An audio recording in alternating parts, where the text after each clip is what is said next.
తెలుగు, తమిళ, హిందీ చిత్ర పరిశ్రమలలో సుదీర్ఘ అనుభవం ఉన్న దర్శక నిర్మాత సత్యారెడ్డి తాజాగా ఓ భారీ బడ్జెట్ చిత్రంతో హాలీవుడ్‌లోకి ప్రవేశించేందుకు సంసిద్ధమవుతున్నారు. ఇందులో భాగంగా పాన్ వరల్డ్ సినిమాస్ అనే పేరుతో ఓ బ్యానర్‌ను కూడా రిజిస్టర్ చేశారు. హాలీవుడ్ స్థాయిలో నిర్మించే ఈ సినిమాకి అన్ని భాషల్లో కింగ్ బుద్ధ అనే టైటిల్ కన్ఫర్మ్ చేసినట్లు తెలిసింది.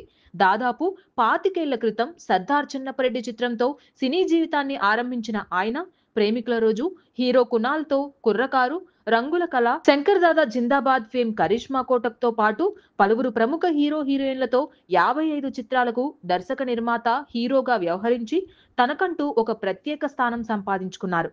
ఓవైపు దర్శకుడు, నిర్మాతగా, అలాగే నటుడిగా తన అభిరుచిని చాటుకుంటూనే నిర్మాతల మండలిలో కూడా కీలకంగా వ్యవహరిస్తూ ఉంటారు.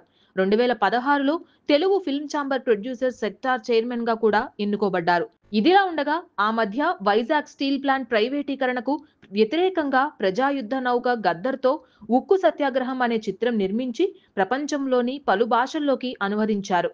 ఈ చిత్ర నిర్మాణంలో అనేక మంది రష్యా, అమెరికాకి చెందిన హాలీవుడ్ యాక్టర్లతో పనిచేస్తున్నప్పుడు నెక్స్ట్ ప్రాజెక్ట్ హాలీవుడ్ స్థాయిలో చేయాలని అప్పుడే నిర్ణయించుకున్నట్లు తెలిసింది. ఉక్కు సత్యాగ్రహం చిత్రకథలో వైజాగ్ స్టీల్ ప్లాంట్ నిర్మాణానికి టెక్నికల్ సహాయం చేసిన రష్యన్లను కలిసే ముందు అప్పట్లో గద్దర్ ఆదేశాల మేరకు ఆయన ఇచ్చిన ప్రేరణతో బుద్ధిజం పైన హాలీవుడ్‌లో ఓ సినిమాను నిర్మించేందుకు సన్నాహాలు చేస్తున్నారు. ఈ సందర్భంగా సత్యారెడ్డి స్పందిస్తూ ఈ తాజా చిత్రం షూటింగ్ లొకేషన్ల కోసం ఇప్పటికే America, China, Tibet, Nepal, Thailand, Singapore, Malaysia తదితర దేశాలు పర్యటించామని చెప్పారు. ప్రస్తుతం చిత్ర నటీనటులు, సాంకేతిక నిపుణుల ఎంపిక జరుగుతోందని, త్వరలో అమెరికాలో ప్రముఖుల సమక్షంలో చిత్ర పోస్టర్ లాంచ్‌తో పాటు అన్ని వివరాలు ప్రకటిస్తానని తెలిపారు.